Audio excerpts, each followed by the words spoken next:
So this is the famous hangout, the place where Lawrence High plots the downfall of every other school. This is it. Think you dare to come in?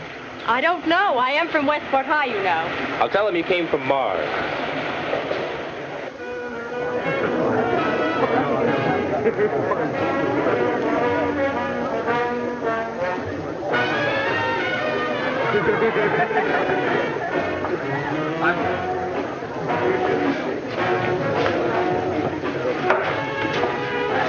Her name, Jim, her name. Down, boys. She's my cousin. Sally Barber, Tom Morgan. Your cousin? Oh, this is too good to be true. My cousin, and I haven't seen her for a long time, so go away. Let us rattle the family skeletons in peace. Oh, Jim, if I had a cousin, I'd want her to meet interesting people. If you had a cousin like this, you'd do just what I'm doing. You'd protect her. So goodbye. All right, all right. Spoiled sport. This is a nice place, Jimmy. Even the wolves are nice. Why the armband? Oh, they're from the high school service club. Been out ringing doorbells. We're trying to boost United Fund over the top. I got everyone in my block signed up early this afternoon. You spent your Saturday working for the United Fund. If it were anyone but you kids from Lawrence, I wouldn't believe it. That's pretty wonderful, you know it? Well, actually, we had a lot of fun doing it. I guess the town needs United Fund, all right.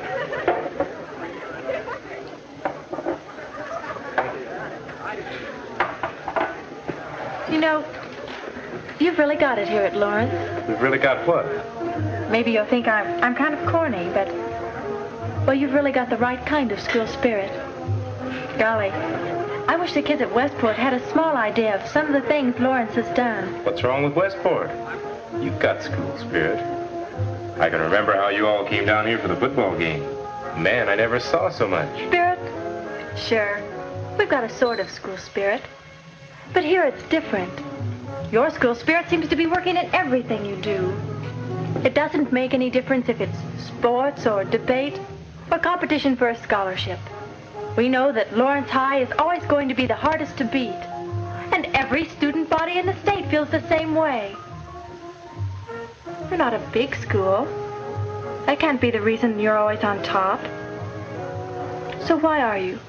Well, gosh, it's hard to say. But if you ask me, I'd say Bob Corby had a lot to do with it. Bob Corby? I don't remember Bob Corby. Sure you do. He was president of the senior class and all-state the year we were freshmen. Oh, that Bob Corby. But he's been... Yes. He's been gone from Lawrence High a long time. But he left his mark. You know, I can remember a little bit of what it was like before his time. We had then what everybody thinks of as school spirit. A pep club, cheerleaders, and plenty of noise.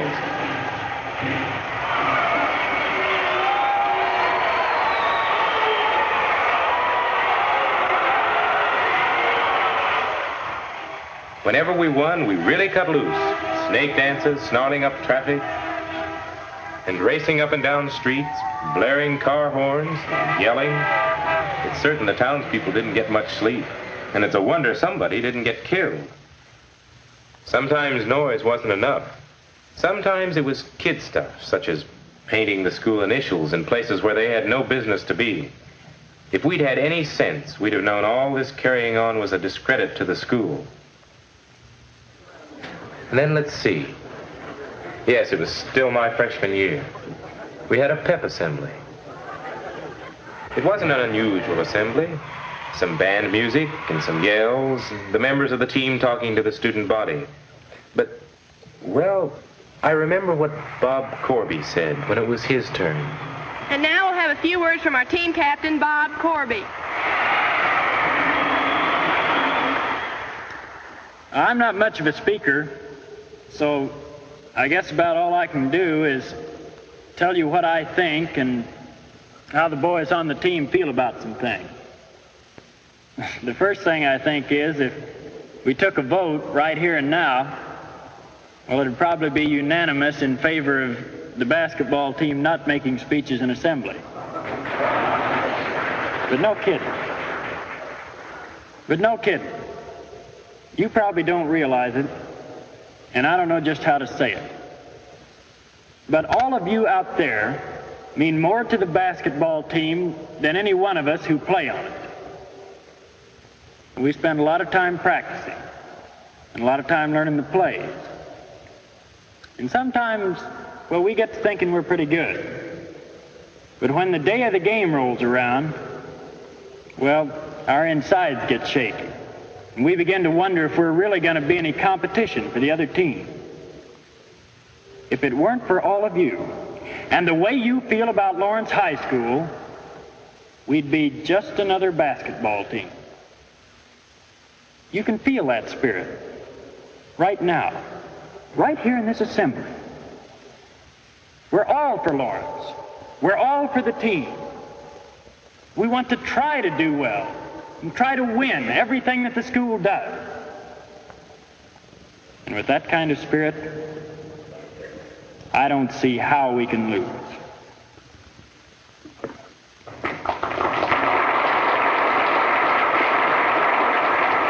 Well, that threw it right into our laps. Bob Corby was a hero to every kid in school. And if he said the whole student body was a part of the team, well, we weren't going to let Bob Corby down. Those were the weeks when school spirit began to mean more than just noise. If an opposing team member was shooting a free throw, we all kept quiet to give him a chance to make it good. When Bob fouled out in the last minutes with the score tied, we didn't jeer the referee. We concentrated on supporting the players who were still in. That's what Bob was doing. We all had a new idea of good sportsmanship that all of us wanted to live up to, and it was heading us straight toward the championship. Lawrence High was rated one of the top teams in the state. And that's when it happened. Right in the middle of the season, halfway to the championship, Bob got sick. Really sick. He was the spark plug of the team. With him gone, we didn't know whether the team would fold or not. What really happened was that it worked just the opposite way. People got to thinking about Bob in the hospital, and everybody became more determined than ever to carry on with what Bob had started. The coach never said, "We've got to win this one for old Bob." He was too smart for that. He knew that's what we were all thinking anyway. Well, there was no foolishness at all after that. Everyone got behind the team in the way that it counted, not calling attention to ourselves, but letting them know we were for them. And you know, it was a thing that carried over into every classroom. Because when you get right down to it, a classroom is a kind of team too. Students and teachers working together to accomplish something.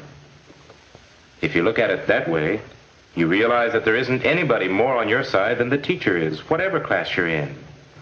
The more we got behind them, the more we realized that Lawrence had as good a faculty as any school. They were teaching a full day's schedule and then taking on other jobs for the good of the school. Jobs like helping plan constructive assemblies and working with intramural sports and all sorts of other things. And we didn't want just the teachers doing things for the good of the school. We wanted to do them ourselves. Enrollments in debate and dramatics and science clubs jumped way up.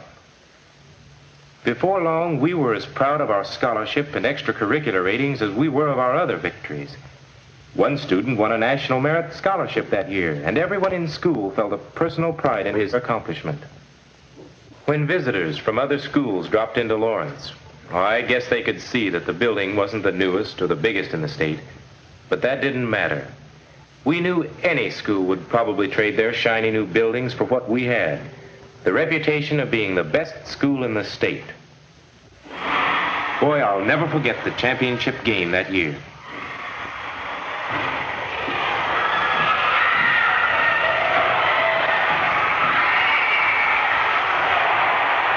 The cheerleaders had knocked themselves out on new yells and routines, and the new stuff sparked the whole cheering section.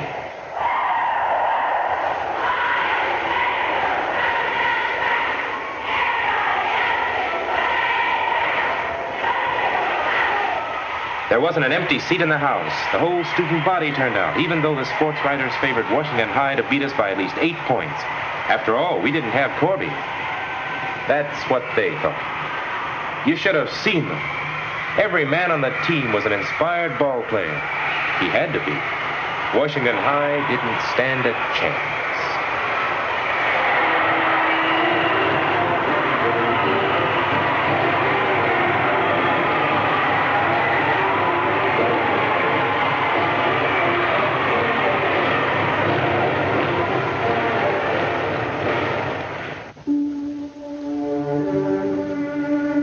was on the student council that year, and I was one of those who went along when we took Bob Corby the championship trophy we had won.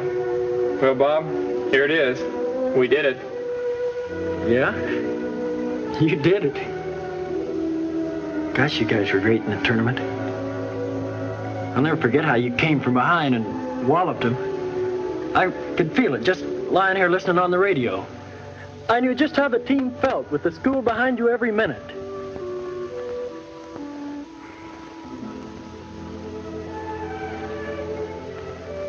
Wish I could have been playing with you, but I guess you just have to take things as they come your way.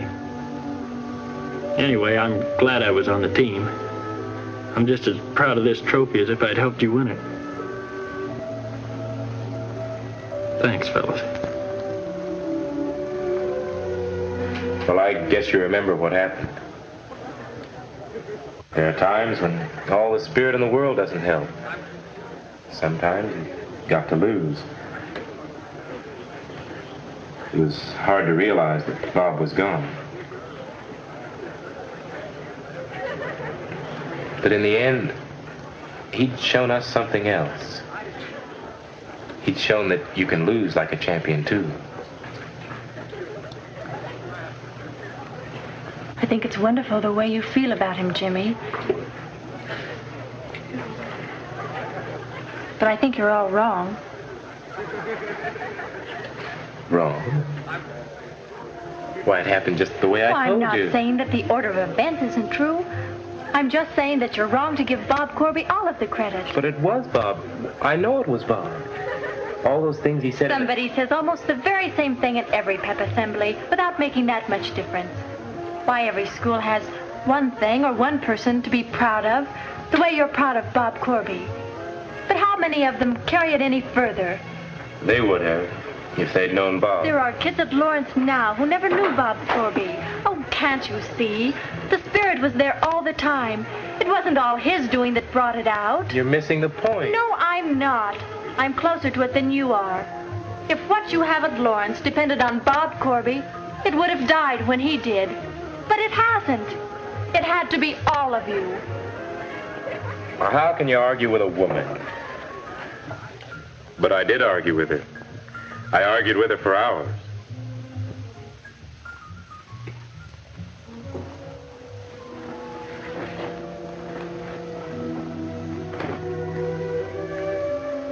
But you know, since then I've been wondering more and more. Is Sally right? Was Bob Corby really less important than I thought to Lawrence High? Or was it Lawrence High that made Bob Corby important? Can any school build our kind of school spirit if it looks around to see all the things it has to be proud of and then supports them, win, lose, or draw? I don't know. What do you think?